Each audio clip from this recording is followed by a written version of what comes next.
नमस्कार दोस्तों, मेरा नाम है कृष्णा। स्वागत है आपका करंट अफेयर की इस वीडियो में, जिसे आप यूटिलाइज कर सकते हो किसी भी कॉम्पिटिटिव एग्जाम की प्रिपरेशन के लिए। चलिए स्टार्ट करते हैं। फर्स्ट क्वेश्चन है आपके लिए, जिसमें आपसे पूछा जा रहा है इंटरनेशनल कोर्ट ऑफ जस्टिस के बारे में। और इस क्वेश्चन को एक बार पॉज करके जरूर पढ़ लीजिए कि क्वेश्चन में है क्या। अगर आप फर्स्ट स्टेटमेंट देखते हैं तो इसमें आपसे बताया जा रहा है कि इंटरनेशनल कोर्ट ऑफ जस्टिस है एक प्रिंसिपल जुडिशियल ऑर्गन है यूनाइटेड नेशन, और इसकी जो स्टैब्लिशमेंट हुई थी यूनाइटेड नेशन चार्टर के अकॉर्डिंग इसे स्टैब्लिश किया गया था। यानी कि इसके स्टैब्लिशमेंट की और बेसिक डिटेल आपको बताया जा रहा है फर्स्ट स्टेटमेंट के अंदर। सेकंड स्टेटमेंट में आपसे बोला जा रहा है it's settle legal dispute between the state submitted by them. यानी कि दो कंट्री है, स्टेट का मतलब यहां पे इंटरनेशनल लेवल पर कंट्री को बोला जाता है। तो दो कंट्री के बीच में अगर कोई डिस्प्यूट हो रही है तो उससे रिलेटेड प्रॉब्लम को यहां पे सबमिट किया जाता है। और ये बोला जा रहा है deal with the application from the individual and non government organisation. और यहां जो भी केस वगैरह आते हैं किसी भी इंडिविजुअल के द्वारा अगर कोई केस किया जाता है या फिर नॉन गवर्नमेंट ऑर्गेनाइजेशन के द्वारा किया जाता है तो इस तरह के केस को, डिस्प्यूट को डील करता है international court of justice. Third statement में आपसे बोला जा रहा है it gives advisory opinion on legal matter. International level पर एक तरह से एडवाइस देने पर, ओपिनियन देने का काम करती है इंटरनेशनल कोर्ट ऑफ जस्टिस। तो ये कुछ बेसिक चीजें आपको बताई गई हैं इंटरनेशनल कोर्ट ऑफ जस्टिस के बारे में। आपको ये बताना है कि ये जो एजेंसी है, ये एजेंसी जो कि यूनाइटेड नेशन के अंदर बताया जा रहा है आपको कि करेक्ट है या नहीं है। तीनों स्टेटमेंट को ध्यान से देख लीजिए और क्वेश्चन को अटेम्प्ट कर लीजिए। तो ऑप्शन ए में आपसे बोला जा रहा है कि जो फर्स्ट स्टेटमेंट है सिर्फ ये वाला स्टेटमेंट करेक्ट है। और ऑप्शन बी में आपसे बोला जा रहा है कि सेकंड स्टेटमेंट यानी कि इंडिविजुअल और नॉन गवर्नमेंट ऑर्गेनाइजेशन यहां पे केस फाइल कर सकते हैं, ये आपसे बताया जा रहा है दो statement correct according option B के अकॉर्डिंग। और सी में आपसे बोला जा रहा है फर्स्ट और ये थर्ड, ये दोनों स्टेटमेंट करेक्ट है। और ऑप्शन डी में आपसे बोला जा रहा है ये तीनों ही स्टेटमेंट बिल्कुल करेक्ट है। तो करेक्ट स्टेटमेंट आपके अकॉर्डिंग क्या है, क्वेश्चन को अटेम्प्ट कर लीजिए। इंटरनेशनल कोर्ट ऑफ जस्टिस की बात करें, इसे 1945 में इसे स्टैब्लिश किया गया था। इनिशियली जो इसे स्टैब्लिश किया गया था सैन फ्रांसिस्को यानी कि यूनाइटेड स्टेट में इसे स्टैब्लिश किया गया था। बाद में इसे 1946 के अंदर इसे नीदरलैंड, जिसे हॉलैंड भी हम बोलते हैं, वहां इसे शिफ्ट कर दिया गया। और इसका जो भी हेडक्वार्टर कह लीजिए या फिर सेक्रेटरीट कह लीजिए आप, वो अभी आज के टाइम पर हेग के अंदर है। ठीक है, यानी कि इसकी बेसिक चीजें आपको पता लग गई। और इसमें 15 जजेस होते हैं और जो कि अलग अलग कंट्री से सिलेक्ट होते हैं ताकि जो डिसीजन वगैरह देना है वो सारे काम करते हैं। तो आप ये कह सकते हो फर्स्ट स्टेटमेंट जो बेसिक इंफॉर्मेशन आपको दी गई थी इंटरनेशनल कोर्ट ऑफ जस्टिस के बारे में, वो सारी बात बिल्कुल करेक्ट है। अगर हम सेकंड स्टेटमेंट की बात करें जिसमें आपसे बोला गया कि भी इंडिविजुअल कोई भी इंडिविजुअल या फिर नॉन गवर्नमेंट ऑर्गेनाइजेशन है वो यहां पे अपनी कोई भी पिटीशन फाइल कर सकता है, ये बात गलत है। यहां पे सिर्फ और सिर्फ स्टेट फाइल कर सकता है। स्टेट का मतलब इंटरनेशनल लेवल पे कंट्री है कि कोई कंट्री किसी दूसरी कंट्री के अंदर अगर कोई डिस्प्यूट चल रहा है तो उसे यहां पे फाइल कर सकती है और लीगल जो भी मैटर हो सकता है, एक्शन लेना है, वो ले सकती है। तो आप ये कह सकते हो जो सेकंड स्टेटमेंट हमें दिया गया था वो गलत है। और थर्ड स्टेटमेंट की बात करें तो थर्ड स्टेटमेंट बिल्कुल करेक्ट है। यानी कि ये क्या करती है कि इंटरनेशनल लेवल पर एक लीगल ओपिनियन देने का काम करती है और साथ के साथ एक तरह से एडवाइस वगैरह प्रोवाइड करती है एक कंट्री दूसरी कंट्री को, ताकि कोई भी ऐसा मैटर है वहां पे ठीक तरह से कैसे लॉ एंड ऑर्डर को बना के रखना है, वो सारे काम करने में हेल्प प्रोवाइड करती है। तो आप ये कह सकते हो third statement and first statement तो करेक्ट है, सेकंड स्टेटमेंट गलत है, इसलिए हमारा आंसर सी हो जाएगा। Consider the following statement regarding, अभी ये जो क्वेश्चन है आपके पास London inter bank offered rate के बारे में आपसे क्वेश्चन पूछा जा रहा है। एक रेट है इंटरनेशनल लेवल पर बैंक के बीच में जो ट्रांजैक्शन होता है उसके बारे में क्वेश्चन पूछा जा रहा है, जिसे शॉर्ट में आप LIBOR भी बोल सकते हैं।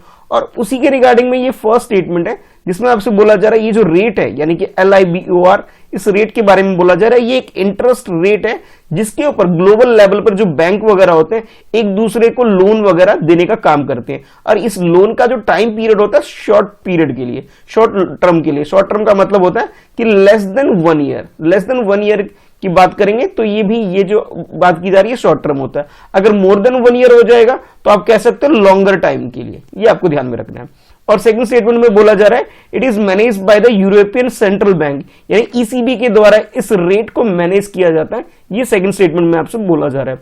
और थर्ड स्टेटमेंट में बोला जा रहा है ये जो रेट है LIBOR जो रेट है अब नेक्स्ट ईयर से यानी कि 2020 की एंड के बाद से इस तरह का रेट अब नहीं पब्लिश होगा, ये आपको थर्ड स्टेटमेंट में बताया जा रहा है। तो 3 स्टेटमेंट है London inter bank offer rate के बारे में, आपको बताना है कि करेक्ट स्टेटमेंट क्या है। ऑप्शन ए के according first and second statement correct है। ऑप्शन बी के according second and third statement correct है, और ऑप्शन सी में आपसे बोला जा रहा है कि सेकंड एंड थर्ड करेक्ट है, और ऑप्शन डी में आपसे बोला जा रहा है कि तीनों ही स्टेटमेंट LIBOR के बारे में करेक्ट है। तो करेक्ट क्या है आपके हिसाब से, क्वेश्चन को अटेम्प्ट कर लीजिए।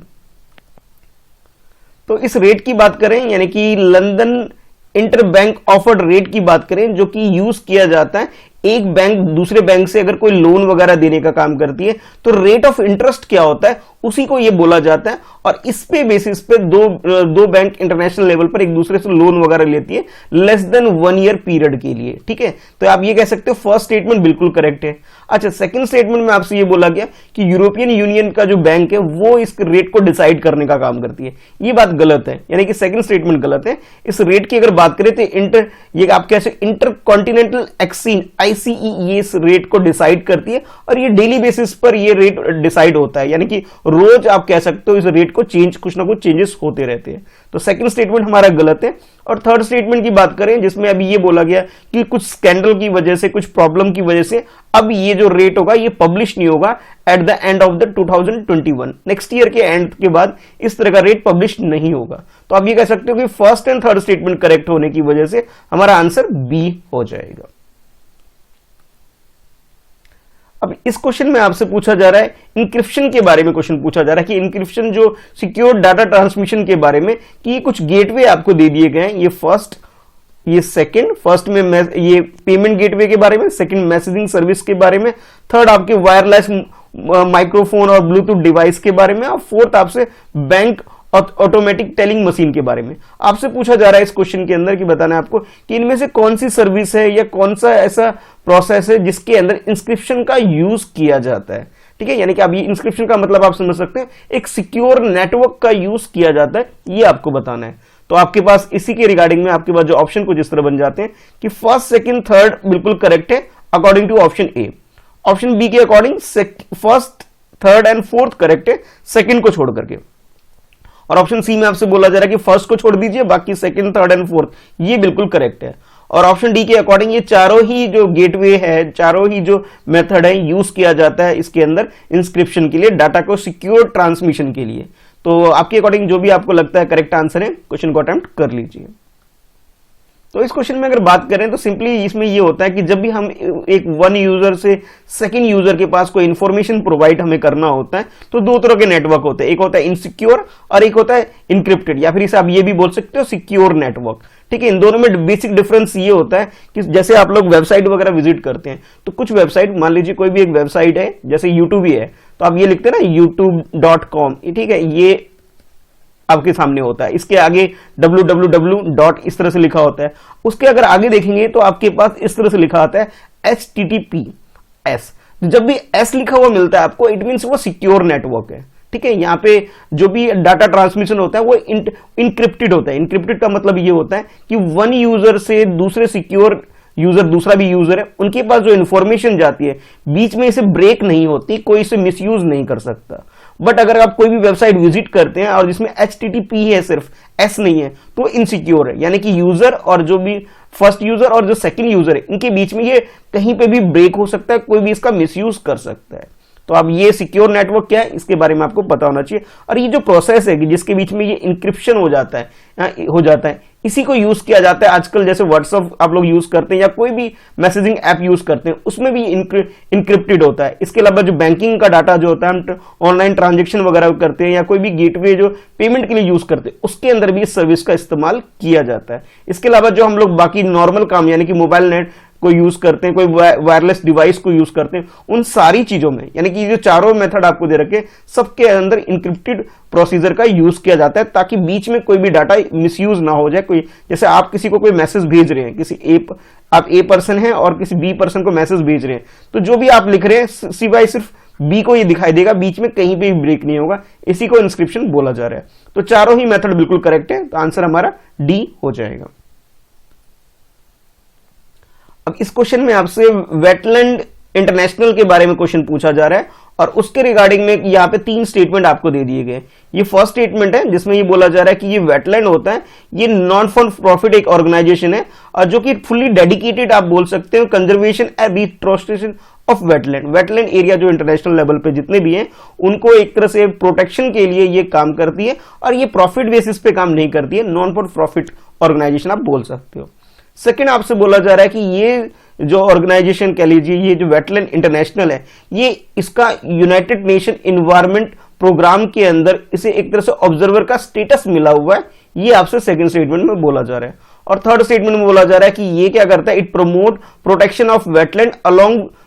अब ये जो होता है क्या करता है कि वेटलैंड एरिया जितने भी इंटरनेशनल लेवल पे उन सबको प्रमोट करता है, उनके प्रोटेक्शन करता है, वो सारे काम करता है ताकि जो फ्लाई रूट जो माइग्रेटिव वर्ड्स वगैरह का होता है वो बना रहे। यानी कि आप लोग जानते ही होगी कि भी बहुत सारे वर्ड हमारी कंट्री में साइबेरिया वगैरह एरिया से हमारी कंट्री में चिल्का लेक के आसपास और ये फिर राजस्थान में भरतपुर सेंचुरी के आसपास अलग अलग जगह से आते हैं। ठीक है, तो इनका जो रूट जहां से भी ये वेट रूट होता है उनको सिक्योर करने का, उनको प्रोटेक्शन करने का भी ये काम करता है, ये आपसे बोला जा रहा है। ठीक है, तो ये आपके पास ऑप्शन बन जाते हैं अब ये कि ऑप्शन ए के according first and second statement correct है, ऑप्शन बी के according first and third statement correct है, और ऑप्शन सी में बोला जा रहा है कि सेकंड एंड थर्ड स्टेटमेंट ये वाला है।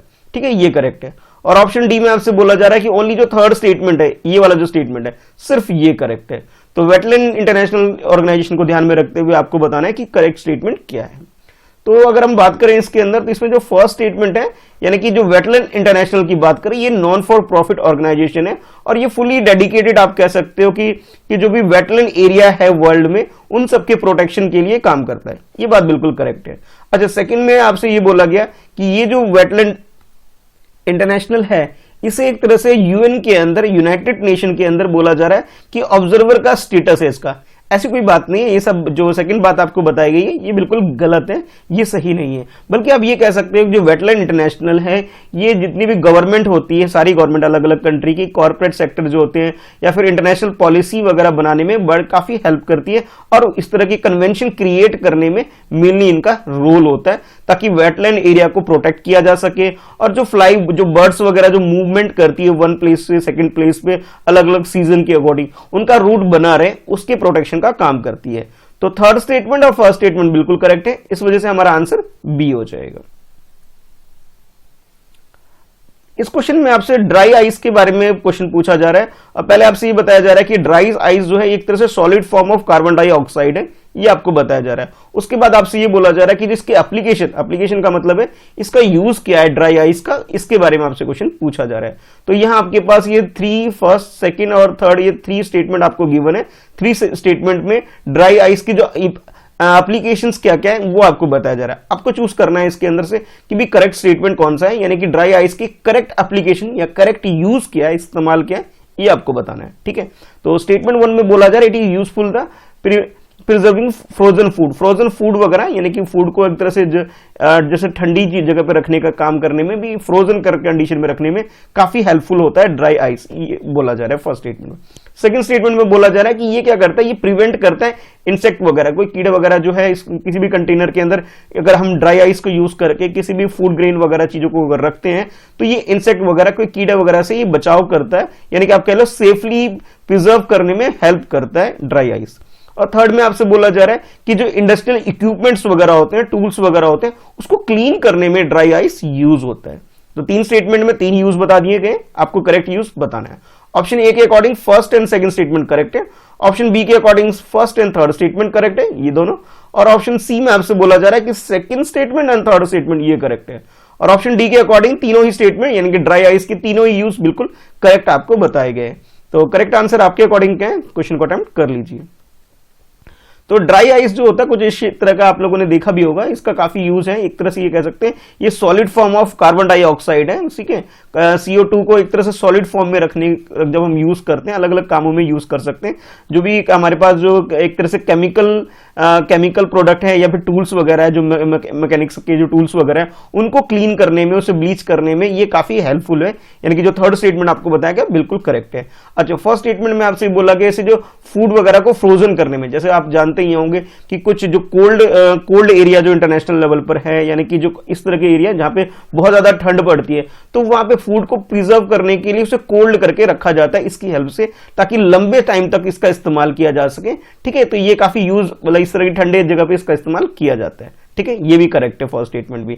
और सेकंड स्टेटमेंट में बोला जो पैकेजिंग वगैरह यानी कि किसी भी फूड को अगर हम लंबे टाइम के लिए रखना है, इंसेक्ट वगैरह यानी कीड़े वगैरह ना लगे उसके अंदर, उसके लिए भी इसका इस्तेमाल किया जाता है। ये बात भी बिल्कुल करेक्ट है, यानी कि तीनों ही स्टेटमेंट फर्स्ट, सेकंड और थर्ड तीनों स्टेटमेंट बिल्कुल करेक्ट है और हमारा आंसर जो हो जाएगा वो डी हो जाएगा। इस क्वेश्चन में आपसे गोल्डीलॉक जोन के बारे में पूछा जा रहा है और इसके रिगार्डिंग में आपके पास ये 3 स्टेटमेंट दे दिए गए हैं। क्वेश्चन को पॉज करके एक बार रीड कर लीजिए। ये फर्स्ट स्टेटमेंट है, इसके बाद ये सेकंड स्टेटमेंट है और ये थर्ड स्टेटमेंट है।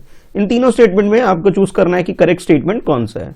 According to statement 1, goldilock zone is the area around a star where it is not too hot not too cold for liquid water to exist on a surface of surrounding planet. It means ये है कि Goldilock zone का मतलब ये होता है कि कोई भी ऐसा एक स्टार हो, उसके आसपास का एरिया जहां पे जो टेम्परेचर होगा ना ज्यादा बहुत हॉट होना चाहिए, बहुत ज्यादा गर्मी नहीं होगी और ना ही बहुत ज्यादा ठंडा मौसम आप कह सकते हो। इस टाइप का जो टेम्परेचर जिस एरिया में होता है, ठीक है, उस एरिया को आप गोल्डीलॉक जोन बोल सकते हो अकॉर्डिंग टू फर्स्ट स्टेटमेंट। और यहाँ पे इसके सरफेस पे यानी कि इस प्लान अगर यहाँ पे प्लानेट है तो उस सरफेस पे पानी की संभावना रहती है। Earth is the only planet in the sun's goldilock zone. और अर्थ के बारे में बोला जा रहा है, हमारे प्लैनेट के बारे में, कि ये गोल्डीलॉक जोन के अंदर आने वाला सिर्फ एकमात्र प्लैनेट जो है वो अर्थ है। और थर्ड स्टेटमेंट में आपसे बोला जा रहा है, if a planet is the goldilock zone of a star, it necessarily means the planet is going to have liquid water और लाइफ। यानी कि अगर कोई भी प्लैनेट अगर गोल्डीलॉक जोन के अंदर आ जाता है तो उसके अंदर पानी बिल्कुल होगी, मैंडेटरी है, और लाइफ भी होने की पूरे संभावनाएं बोल सकते हो। तो ये 3 स्टेटमेंट आपके सामने, आपको चूज करना है करेक्ट स्टेटमेंट। स्टेटमेंट 1 करेक्ट है अकॉर्डिंग ऑप्शन ए के, और ऑप्शन बी की बात करें इसमें आपको फर्स्ट और सेकंड ये दोनों स्टेटमेंट करेक्ट बताए जा रहे हैं। और थर्ड ऑप्शन जो आपके पास है इसमें थर्ड स्टेटमेंट और फर्स्ट स्टेटमेंट करेक्ट बताया जा रहा है। और ऑप्शन डी के according second and third statement ये आपको करेक्ट बताया जा रहा है।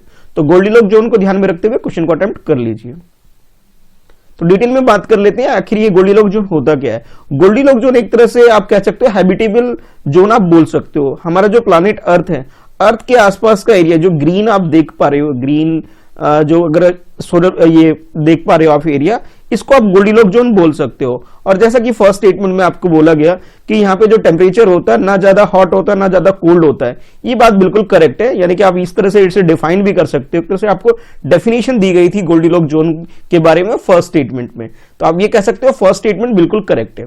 अब आते हैं सेकंड स्टेटमेंट जिसमें ये बोला गया कि भी हमारे जो प्लैनेट अर्थ है उसमें ओनली एक ऐसा प्लैनेट है वर्ल्ड मतलब इन यूनिवर्स में जहां पे ये प्लैनेट आता है। ऐसा नहीं है, अर्थ के अलावा बाकी और भी कुछ प्लैनेट है जैसे वीनस और मार्स। यानी कि आप ये कह सकते हो जैसे ये अर्थ है तो अर्थ के आसपास का एरिया यानी कि मार्स वाला एरिया और वीनस वाला एरिया, वो एरिया भी कवर हो जाता है इस गोल्डीलॉक जोन के अंदर। यानी कि ऐसा कह सकते हो यहां भी पॉसिबिलिटी है कि यहां पे भी पानी होने के चांसेस हो सकते हैं। तो आप ये कह सकते हो कि ये स्टेटमेंट गलत हो गया। अच्छा, उसके बाद एक स्टेटमेंट आपसे और बोला गया था कि गोल्डीलॉक जोन के बारे में कि यहाँ पे जो मैंडेटरी है कि यहाँ पे लाइफ और लाइफ के अलावा वाटर दोनों चीज बिल्कुल मैंडेटरी होगी। ऐसा कोई जरूरी नहीं है। जैसे आप ये वीनस को देखेंगे, वीनस और मार्स में देखेंगे, यहाँ पे पॉसिबिलिटी है बट लाइफ नहीं है यहाँ पे।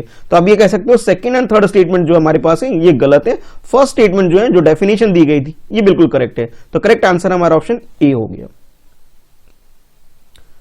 Global economic freedom index 2020 is released by, यानी कि आपको ये जो इंडेक्स है इस इंडेक्स के बारे में बताना है कि इस इंडेक्स को पब्लिश करने वाला या रिलीज करने वाला इंस्टीट्यूशन कौन है।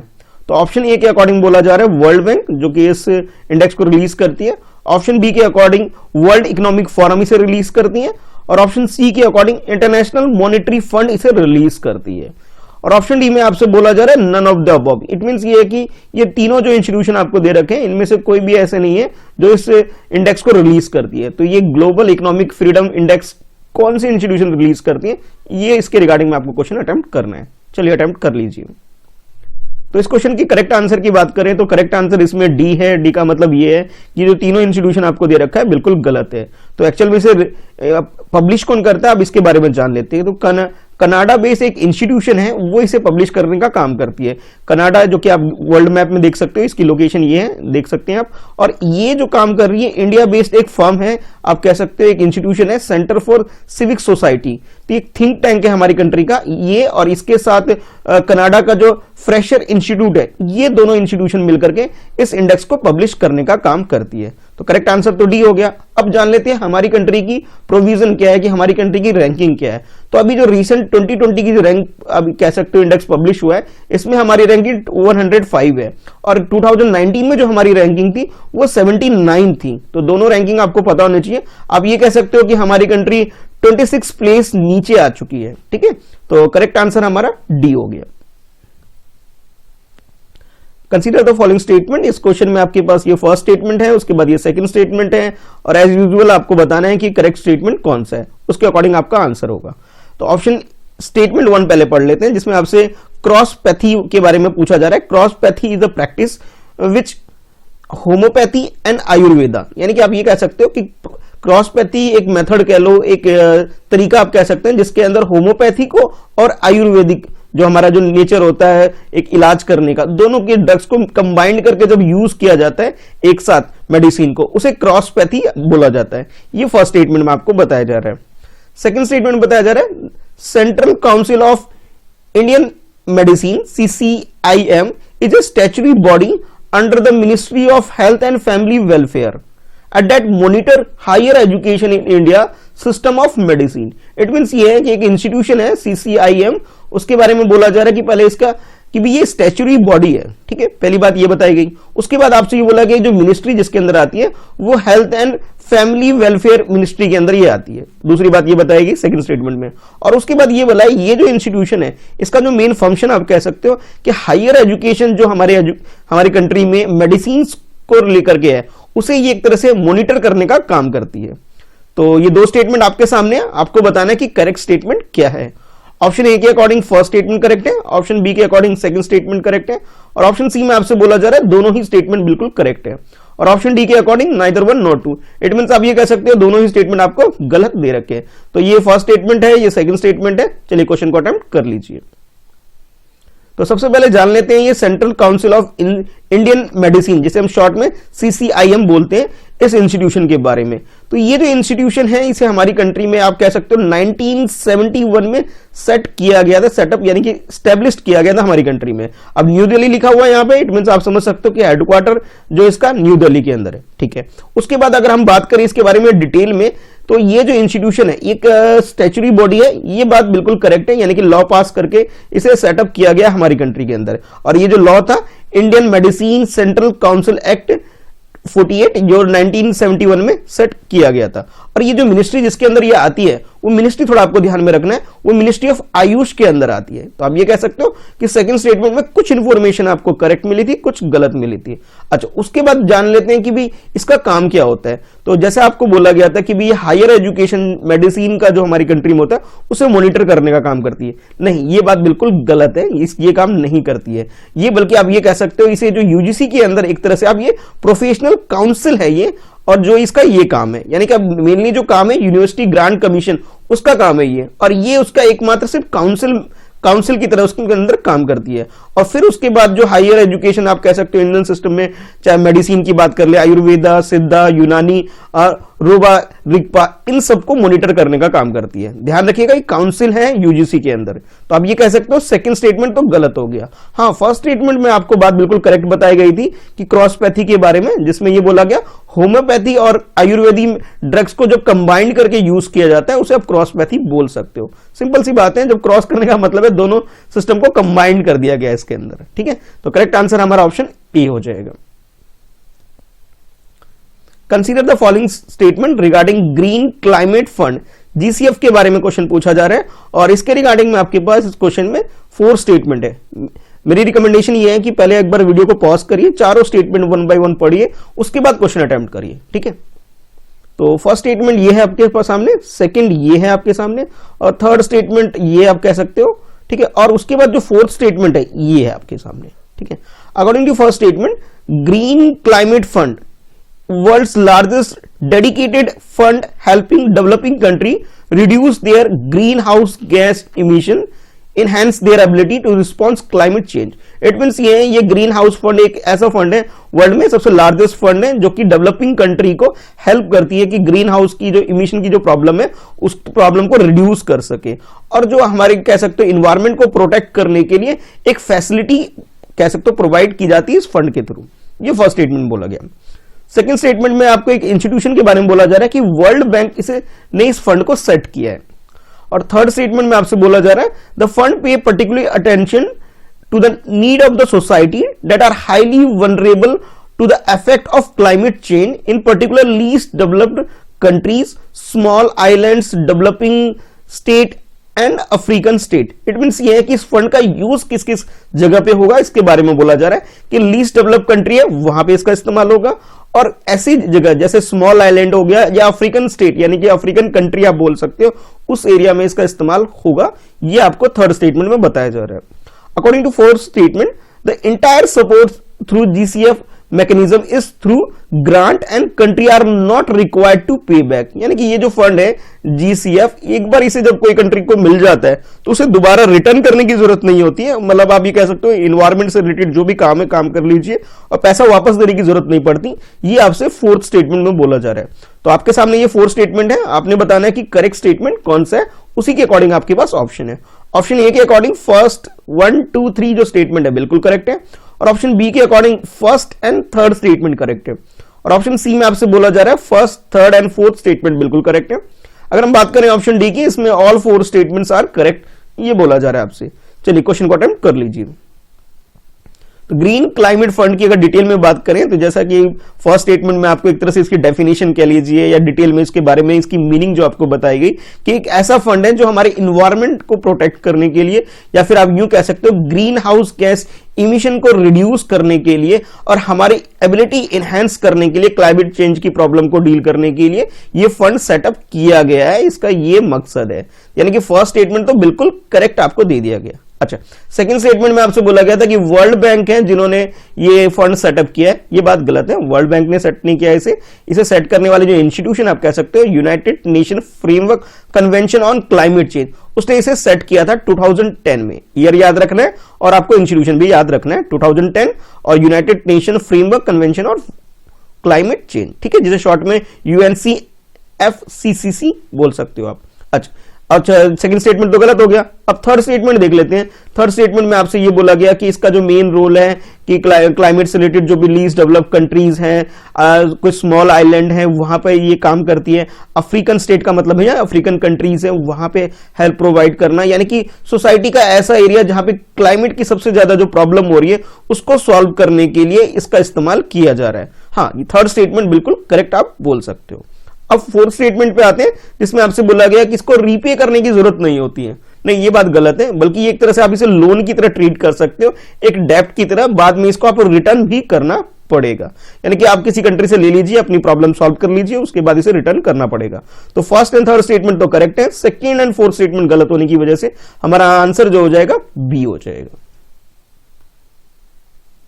Consider the following statement regarding zero coupon bond, ठीक है, इकोनॉमिक बेस आप क्वेश्चन आप बोल सकते हो जिसमें आप जीरो कूपन बॉन्ड के बारे में पूछा जा रहा है, और ये आपके पास फर्स्ट स्टेटमेंट है, उसके बाद ये सेकंड स्टेटमेंट है। इन दोनों स्टेटमेंट में से आपको चूज करना है करेक्ट स्टेटमेंट।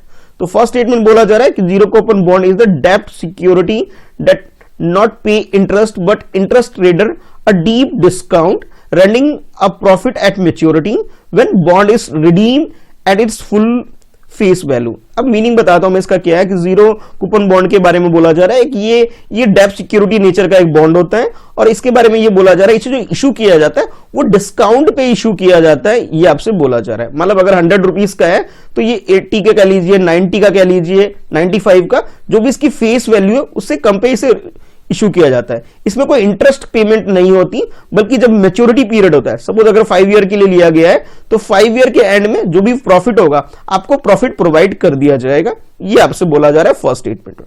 सेकंड स्टेटमेंट बोला जा रहा है these are the special type of bond issued only by the central government specially to a particular institution, यानी कि सेंट्रल गवर्नमेंट, यूनियन गवर्नमेंट हमारी कंट्री में इसे इशू करेगी, यानी कि आरबीआई के थ्रू आप बोल सकते हो इसे इशू किया जाता है, और बोला जा रहा है किसी पर्टिकुलर इंस्टीट्यूशन को ही किया जाएगा, कॉमन पीपल को नहीं इशू किया जाएगा, ऐसा आप समझ सकते हो।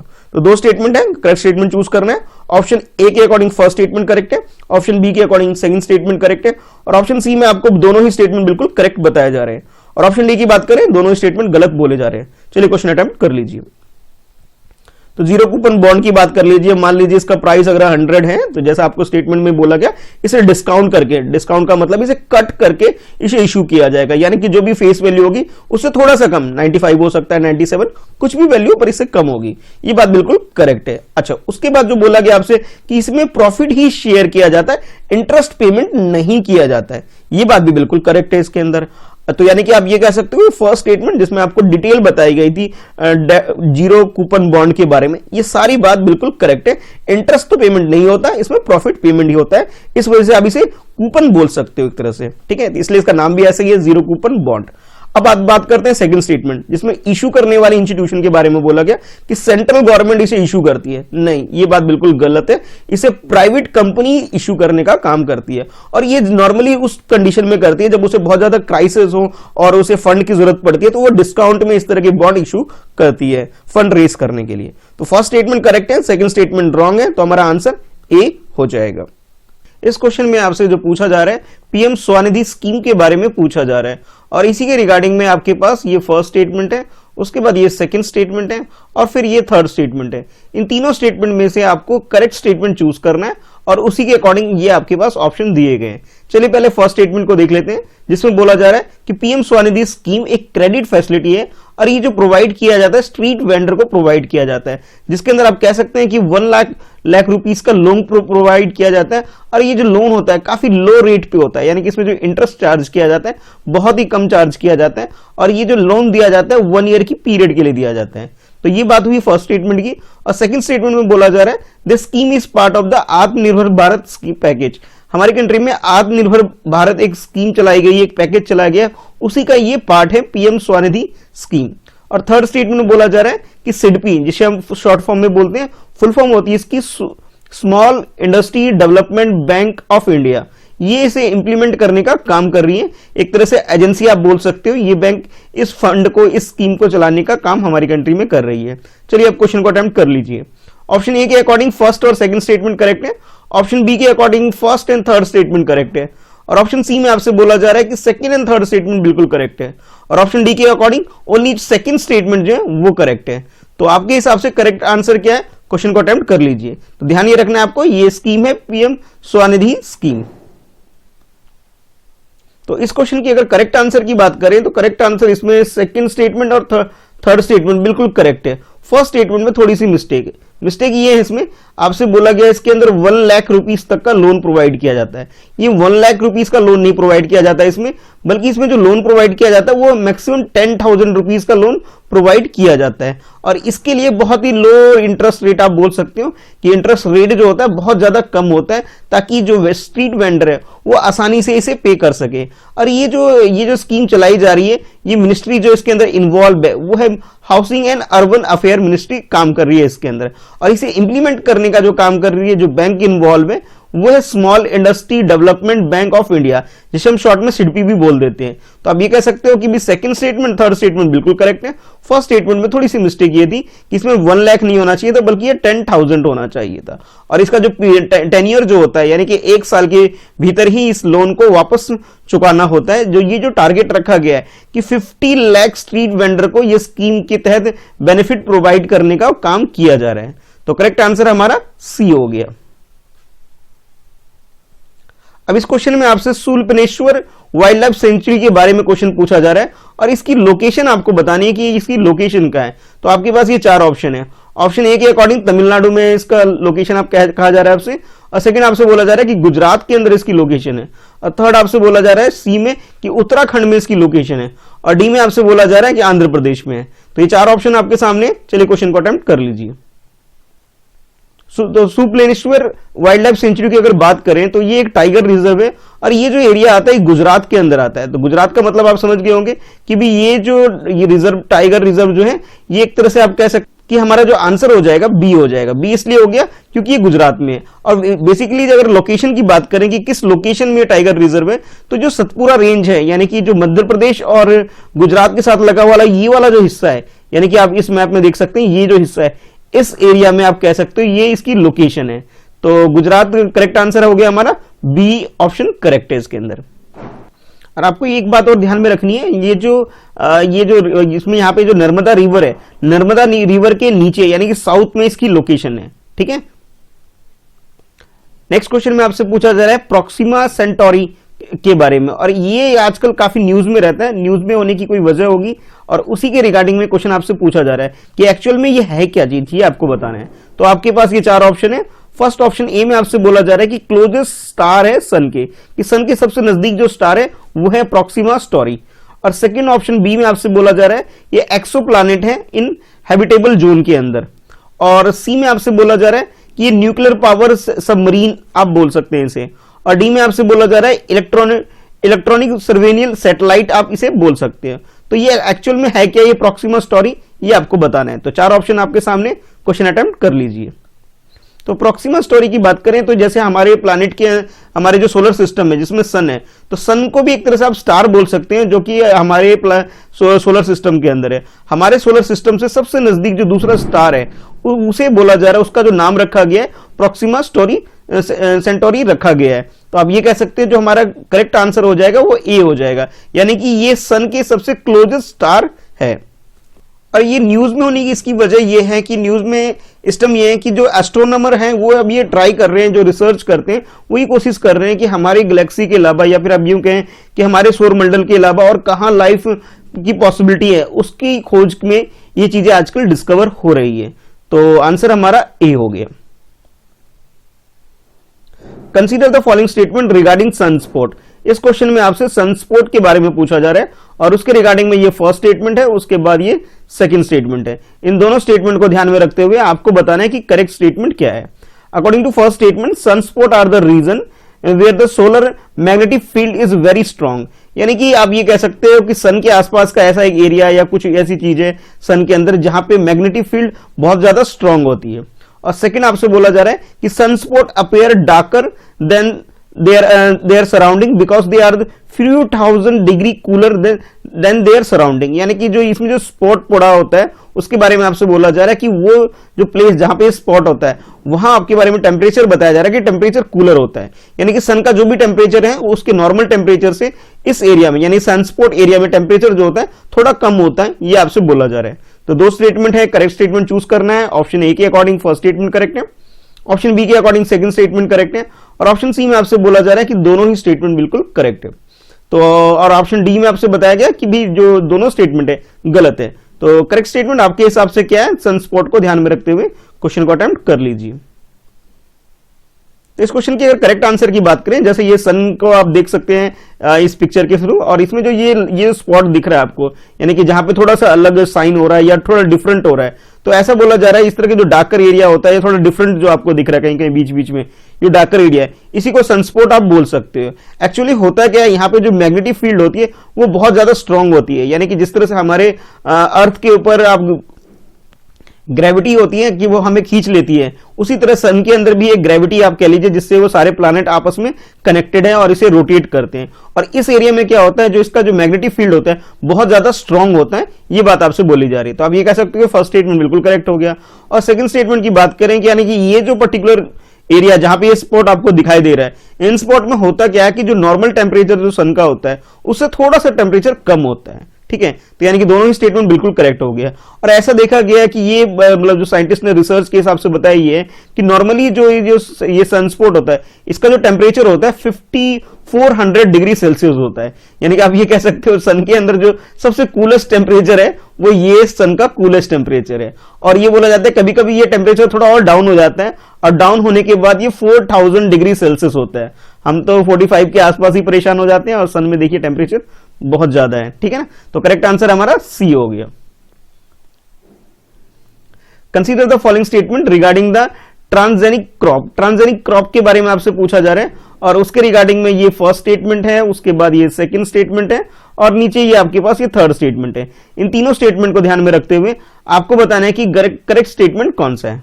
तो फर्स्ट स्टेटमेंट बोला गया कि in India BT cotton is the first genetic जो मॉडिफाई क्रॉप बोल सकते हो, जिसे ट्रांसजेनिक क्रॉप के रूप में एक कमर्शियल कल्टीवेशन के लिए अलाउ किया गया, उसे बीटी कॉटन उनमें से एक है। और सेकंड आपसे बोला जा रहा है कि transgenic crop are the more toxic and always polo life rate in the environment, यानी कि जो इस तरह के जो क्रॉप होते हैं, ट्रांसजेनिक क्रॉप होते हैं, उसमें टॉक्सिक बहुत ज्यादा होता है, ये आपसे बोला जा रहा है। और थर्ड स्टेटमेंट में बोला जा रहा है कि हमारी कंट्री यानी इन इंडिया ट्रांसजेनिक क्रॉप के बारे में रेगुलेशन जो बनाने का काम होता है वो इन्वायरमेंट प्रोटेक्शन एक्ट 1986 के तहत इसमें रूल्स वगैरह बनाए जाते हैं और उसी के अंदर जो सीड पॉलिसी 2002 की है उसके तहत इसके अंदर जो भी रेगुलेट करने का काम किया जाता है। तो तीन स्टेटमेंट आपके सामने है, आपको बताना है कि करेक्ट स्टेटमेंट कौन सा है। ऑप्शन ए के अकॉर्डिंग फर्स्ट और सेकंड स्टेटमेंट करेक्ट है, ऑप्शन बी के according first and third statement correct है, और ऑप्शन सी के according second and third statement correct है, और ऑप्शन डी की बात करें तो सिर्फ फर्स्ट स्टेटमेंट ही करेक्ट है। तो आपके हिसाब से करेक्ट आंसर क्या है, क्वेश्चन को अटेम्प्ट कर लीजिए। तो इसमें अगर बीटी कॉटन की बात करें तो बीटी कॉटन हमारी कंट्री में सबसे पहली ऐसे मॉडिफाइड यानी जेनेटिकली मॉडिफाइड क्रॉप है जिसे हमारी कंट्री में कमर्शियल कल्टीवेशन के लिए अलाउ कर दिया गया था। तो जो फर्स्ट स्टेटमेंट है ये आप कह सकते हो बिल्कुल करेक्ट है। अच्छा, उसके बाद अगर हम सेकंड स्टेटमेंट की बात करें जिसमें आपसे बोला गया कि इसके अंदर बहुत ज्यादा टॉक्सिक होता है और इस वजह से आप कह सकते हो कि ये सेकंड स्टेटमेंट जो है वो गलत है। गलत इसलिए है कि इसके अंदर टॉक्सिक वैल्यू नहीं होती है, ना ही ये हमारे लिए हार्मफुल है। तो सेकंड स्टेटमेंट तो गलत हो गया। अच्छा, अब उसके बाद थर्ड स्टेटमेंट की बात करें जिसमें आपसे बोला जा रहा था कि इसके रेगुलेट करने का काम जो होता है कि 1986 में हमारी कंट्री में जो रूल आया था कि इन्वायरमेंट प्रोटेक्शन एक्ट 1986 और फिर उसके बाद 2002 के अंदर जो पॉलिसी आई थी सीड पॉलिसी के तहत इसके अंदर इस तरह के जो आप क्रॉप होते हैं उसे रेगुलेट करने का काम किया जाता है। तो फर्स्ट स्टेटमेंट और थर्ड स्टेटमेंट करेक्ट होने की वजह से हमारा जो करेक्ट आंसर हो गया वो सी हो गया। क्वेश्चन में आपसे आकाश मिसाइल के बारे में क्वेश्चन पूछा जा रहा है और इसके रिगार्डिंग में आपके पास ये दो स्टेटमेंट है। फर्स्ट स्टेटमेंट में आपसे बोला जा रहा है कि ये जो मिसाइल है ये शॉर्ट रेंज मिसाइल है और ये जो वॉर करता है ये एयर टू एयर डेवलप किया गया है। एयर टू एयर आप इसे मार्क कर सकते हो और इसे डेवलप करने वाली जो ऑर्गेनाइजेशन हमारी कंट्री में DRDO है, यानी कि डिफेंस रिसर्च डेवलपमेंट ऑर्गेनाइजेशन। और सेकंड स्टेटमेंट में बोला जा रहा है कि आकाश वेपन जो है ये एक ऐसा सिस्टम है जिससे आप मल्टीपल टारगेट को एक साथ हिट कर सकते हो। तो ये दो स्टेटमेंट आपके सामने है, आपको बताना है कि करेक्ट स्टेटमेंट कौन सा है। तो ऑप्शन ए के अकॉर्डिंग बोला जा रहा है कि फर्स्ट स्टेटमेंट करेक्ट है, ऑप्शन बी के अकॉर्डिंग बोला जा रहा है सेकंड स्टेटमेंट करेक्ट है, और ऑप्शन सी में आपसे बोला जा रहा है कि दोनों ही स्टेटमेंट बिल्कुल करेक्ट है। अगर ऑप्शन डी की बात करें तो neither one not two, it means ये दोनों ही स्टेटमेंट बिल्कुल गलत है। तो आकाश मिसाइल के बारे में आपके पास ये क्वेश्चन है, क्वेश्चन को अटेम्प्ट कर लीजिए। तो जैसे आपसे बोला गया इसे DRDO ने ही डेवलप किया है, ये बात तो ठीक है कि इसे DRDO ने डेवलप किया है, लेकिन ये सरफेस टू एयर मार्क वाली मिसाइल सिस्टम है, यानी कि एयर टू एयर नहीं है, सरफेस टू एयर है। तो फर्स्ट स्टेटमेंट में गलत होने की वजह ये है। अच्छा, अब उसके बाद अगर सेकंड स्टेटमेंट की बात करें जिसमें आपसे बोला गया कि आप एक ही टाइम पर आप मल्टीपल टारगेट को हिट कर सकते हैं, ये बात बिल्कुल करेक्ट है। मल्टीपल चाहो मल्टीपल हिट कर सकते हो, सिंगल चाहो सिंगल भी आप हिट कर सकते हो। तो सेकंड स्टेटमेंट तो बिल्कुल करेक्ट है। अगर हम अपनी कंट्री की बात करें तो हमारी कंट्री में इंडियन आर्मी भी इसे यूज करती है और इंडियन एयरफोर्स भी इसे यूज करती है। अभी क्वेश्चन न्यूज में होने की वजह यह है कि कैबिनेट ने इसे अप्रूव कर दिया गया कि इस मिसाइल को, आकाश मिसाइल को हम लोग एक्सपोर्ट कर सकते हैं। तो सेकंड स्टेटमेंट करेक्ट होने की वजह से हमारा जो आंसर हो जाएगा वो बी हो जाएगा। नेक्स्ट क्वेश्चन में आपसे शुगर केन के बारे में पूछा जा रहा है और उसके रिगार्डिंग में ये आपके पास फर्स्ट स्टेटमेंट है, उसके बाद ये सेकंड स्टेटमेंट है। फर्स्ट स्टेटमेंट में बोला जा रहा है कि इंडिया शुगर केन प्रोडक्शन जो होता है हमारी कंट्री में हमारी डोमेस्टिक डिमांड को फुलफिल नहीं कर पाती है, ये आपसे बोला जा रहा है फर्स्ट स्टेटमेंट में।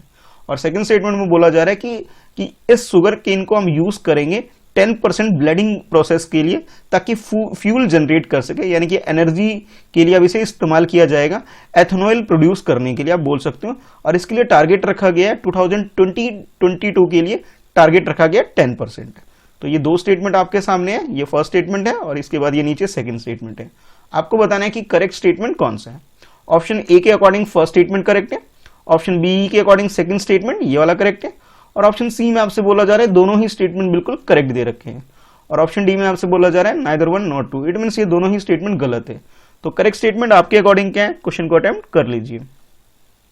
तो शुगर केन प्रोडक्शन की अगर हम बारे में बात करें तो हमारी कंट्री में ये जो बोला गया आपसे फर्स्ट स्टेटमेंट में कि हम डोमेस्टिक डिमांड को फुलफिल नहीं कर पाते, ये बात बिल्कुल गलत है। वो इसलिए कि 2010-11 से अब तक हमारी कंट्री में शुगर केन का जो प्रोडक्शन है वो सरप्लस में हो रहा है, यानी कि जितनी हमारी डिमांड है उससे ज्यादा हम प्रोडक्शन कर लेते हैं। बस एक बार ये ऐसा हुआ 2016-17 जो ईयर था, इस ईयर में इस सीजन में प्रोडक्शन कम हुआ था। आज के टाइम पे अगर हम बात करें तो हमारी जो प्रोडक्शन होती है एनुअल बेसिस पे 320 लाख मेट्रिक टन हमारी कंट्री में इसका प्रोडक्शन होता है। और डोमेस्टिक डिमांड की बारे में बात करें 260 LMT प्रोडक्शन रिक्वायर्ड होती है। तो जो एडिशनल होता है इसे हम एक्सपोर्ट कर सकते हैं। तो फर्स्ट स्टेटमेंट तो हमारा गलत हो गया। सेकंड स्टेटमेंट की बात करें तो हमारी कंट्री में टारगेट रखा गया कि 10% यूज किया जाएगा इसे ब्लेंडिंग प्रोसेस में, जिससे हम अपनी एनर्जी रिक्वायरमेंट जो हमारी कंट्री के उसे फुलफिल कर सकते हैं। ये टारगेट है 2022 के लिए। इसके बाद कुछ और भी टारगेट रखा गया कि 15% का टारगेट रखा गया 2020-26 के लिए, और इसके अलावा 20% का टारगेट रखा गया कि हम इसको यूज करेंगे ब्लेंडिंग प्रोसेस के लिए 2030 तक के लिए। ठीक है, तो करेक्ट आंसर हमारा ऑप्शन बी है, सेकंड स्टेटमेंट के करेक्ट होने की वजह से।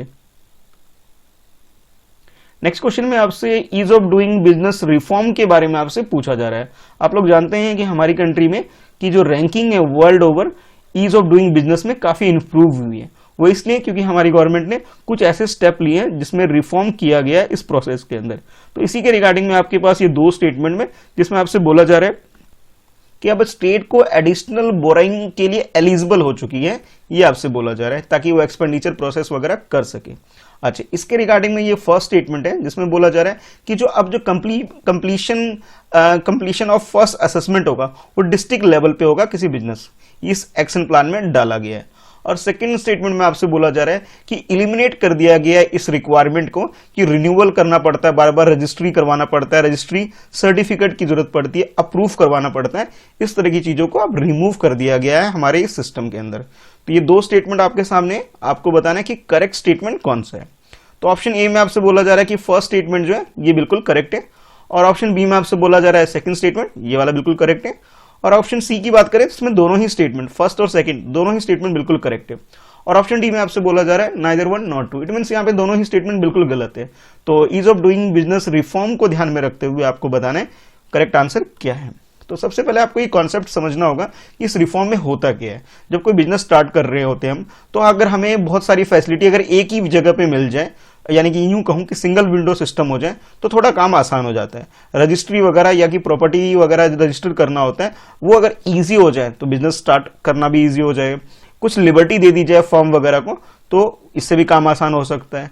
क्रेडिट यानी कि लोन फैसिलिटी अगर अच्छे से प्रोवाइड हो किसी बिजनेस को स्टार्ट करने में, तो हमारे लिए बिजनेस को करना इजी हो जाएगा। टैक्स पेमेंट सिस्टम थोड़ा अच्छा हो जाए हमारी कंट्री में। इसके अलावा इलेक्ट्रिसिटी वगैरह बहुत इजीली अवेलेबल हो। तो ये कुछ फीचर है, अगर इस तरह की फैसिलिटी होती है तो ईज ऑफ डूइंग बिजनेस बहुत इजी हो जाता है। अभी रिसेंटली जो रिफॉर्म हुए उसमें कुछ जो स्टेप लिए गए हैं, जिसमें फर्स्ट स्टेप ये, अब जो आपसे स्टेटमेंट 1 में बोला गया कि अब जो असेसमेंट वगैरह होगा ये डाला गया डिस्ट्रिक्ट लेवल बिजनेस रिफॉर्म के अंदर डाला गया, उनके एनुअल प्लान के अंदर। ये बात बिल्कुल करेक्ट है। सेकंड स्टेटमेंट में ये बोला गया अब ये जो प्रोसेस है इसे इलिमिनेट कर दिया गया कि बार बार जो सर्टिफिकेट को अप्रूव करवाना पड़ता था, रजिस्ट्री करवानी पड़ती थी, उसको रिन्यूअल करवाना पड़ता था, इस चीज को हटा दिया गया, इसे इलिमिनेट कर दिया गया है। तो आप ये कह सकते हो सेकंड स्टेटमेंट भी बिल्कुल करेक्ट है। इसके अलावा कुछ और भी स्टेप लिए गए हैं जिसमें अब मैं बता सकता हूं आपको कि ये किया गया कि अब कंप्यूटराइज इंस्पेक्शन वगैरह होने लग गए हैं, और इसमें जो भी इंस्पेक्टर आया करते थे जो रिपीट होते थे उसे भी अब चेंज कर दिया गया। अब सेम इंस्पेक्टर हर बार नहीं होंगे, ये रोटेशन बेसिस पे होगा, यानी कि एक पर्सन जो एक बार आ गया नेक्स्ट ईयर वो नहीं आएगा। और इसकी जो रिपोर्ट होगा विद इन 40 आवर इसकी रिपोर्ट भी पब्लिश कर दी जाएगी, इसे अपलोड कर दिया जाएगा। तो यानी कि आप ये कह सकते हो बिजनेस करना इजी बना दिया जाएगा।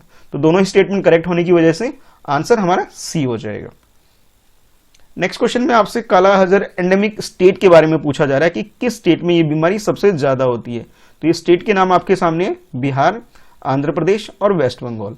आपको बताना है कि इन तीनों स्टेट में से करेक्ट स्टेट कौन सा है जहां पे ये काला अजहर बीमारी ज्यादा होती है। तो ऑप्शन ए के अकॉर्डिंग बोला जा रहा है कि फर्स्ट स्टेट यानी कि बिहार में ज्यादा होती है। ऑप्शन बी में आपसे बोला जा रहा है सेकंड एंड थर्ड यानी कि आंध्र प्रदेश और इसके अलावा वेस्ट बंगाल, इन दोनों स्टेट में ये ज्यादा बीमारी होती है। ऑप्शन सी में बोला जा रहा है कि ओनली थर्ड, यानी कि वेस्ट बंगाल एकमात्र ऐसी स्टेट है जहां पे सबसे ज्यादा बीमारी होती है। ऑप्शन डी की बात करें जिसमें आपसे बोला जा रहा है कि बिहार में और वेस्ट बंगाल में ये बीमारी ज्यादा होती है। तो आपके हिसाब से करेक्ट आंसर क्या है, क्वेश्चन को अटेम्प्ट कर लीजिए। अगर हम बात करें हमारी कंट्री में काला अजहर एंडेमिक स्टेट के बारे में बात करें तो मेनली 4 स्टेट जो है हमारी कंट्री में, यूपी, बिहार, वेस्ट बंगाल और झारखंड, ये जो 4 स्टेट है, यानी कि इस लोकेशन में अगर आप देखें ये 4 स्टेट है, यहाँ पे ये सबसे ज्यादा बीमारी होती है। अगर हम क्वेश्चन की बात करें तो क्वेश्चन में आपके पास एक बिहार दे रखा था और दूसरा जो स्टेट दे रखा वेस्ट बंगाल, ये दोनों स्टेट बिलोंग करते हैं जहां पे काला अजहर बीमारी होती है। हाँ, आंध्र प्रदेश के बारे में जो बोला गया, आंध्र प्रदेश इस लिस्ट के अंदर नहीं है। तो आप ये कह सकते हो फर्स्ट करेक्ट है और थर्ड करेक्ट है, सेकंड रॉन्ग दे दिया गया था आपको। तो करेक्ट आंसर हमारा डी हो जाएगा। बाकी आपको पता होना चाहिए कि 54 डिस्ट्रिक्ट है हमारी कंट्री में जहां पे सबसे ज्यादा बीमारी होती है और वो इन चारों स्टेट के अंदर ही वो डिस्ट्रिक्ट इन्वॉल्व है। और इसके अलावा आपको पता होना चाहिए कि काला अजहर जो बीमारी होती है, मलेरिया के बाद वर्ल्ड में सबसे ज्यादा जो डेथ होती है वो इस बीमारी से ही होती है। अच्छा, उसके बाद एक फैक्टर और पता होना चाहिए, अगर इस बीमारी को अच्छे से क्योर किया जाता है तो 20% चांसेस होते हैं कि जो भी पेशेंट है वो उसका रिकवर हो सकता है। ठीक है, तो करेक्ट आंसर हमारा डी हो गया। अब बात करते हैं कल पूछे गए क्वेश्चन के बारे में। तो कल मैंने आपसे 2 क्वेश्चन पूछा था। फर्स्ट क्वेश्चन ये पूछा था कि पीएम स्वनिधि स्कीम के बारे में आपसे पूछा था। तो इस स्कीम की डेट पूछी थी मैंने कि कब इसे इंप्लीमेंट किया गया था हमारी कंट्री में। तो इसे जो इंप्लीमेंट किया गया था 1 जून 2020 में हमारी कंट्री में से इंप्लीमेंट किया गया था। ये था आपके लिए क्वेश्चन नंबर 1। और क्वेश्चन नंबर 2 मैंने आपसे पूछा था कि आपको ये बताना था कि एक एग्जाम्पल बताना था एक्सपो प्लैनेट के बारे में। तो सबसे पहले ये एक्सपो प्लैनेट होता क्या है, पहले आपको ये जानना है। जो भी हमारे सोलर सिस्टम है उससे बाहर के अगर प्लैनेट है या कोई भी एस्ट्रॉइड बॉडी है, ठीक है, तो उसे हम एक्सपो प्लैनेट बोलेंगे। ठीक है, जिसमें आप जानते हैं कि प्लूटो को अब हमारी इस सोलर सिस्टम से बाहर कर दिया गया है। तो प्लूटो एक इसका एग्जाम्पल हो गया। और सेकेंड एग्जाम्पल आप बोल सकते हो कैप्टर 16। ठीक है, तो ये था कल के क्वेश्चन के लिए। आज आपके लिए क्वेश्चन ये है कि ये जो स्टेट मैंने अभी आपको बताए, ये चारों स्टेट के बारे में आपको बताना है कि ये चारों स्टेट किस किस दूसरे बाकी स्टेट से बॉर्डर शेयर करती हैं, उन स्टेट का आपको नाम बताना है। ठीक है, सबसे पहला काम ये है आपका। सेकंड आपको ये बताना है इन स्टेट में कोई फेमस रिवर है, तो रिवर बताना है इन स्टेट के अंदर कौन कौन सी रिवर फ्लो करती है। बाकी कोई भी नेशनल पार्क है या फिर वाइल्ड लाइफ सेंचुरी है तो उसके नाम बताने हैं, यानी कि इन चारों स्टेट के अंदर कौन सी वाइल्ड लाइफ सेंचुरी कवर होती है ये आपको बताना है। तो ठीक है, आज की इस वीडियो में इतना ही है। वीडियो को लाइक करिए, अपने दोस्तों में शेयर करिए। अगर इस वीडियो की आपको पीडीएफ चाहिए तो टेलीग्राम ग्रुप ज्वाइन कर लीजिए जहां आपको इस वीडियो की पीडीएफ मिल जाएगी। ठीक है, फिर मिलते हैं नेक्स्ट वीडियो में और बाकी वीडियो देख करके आप रिवीजन कर सकते हैं।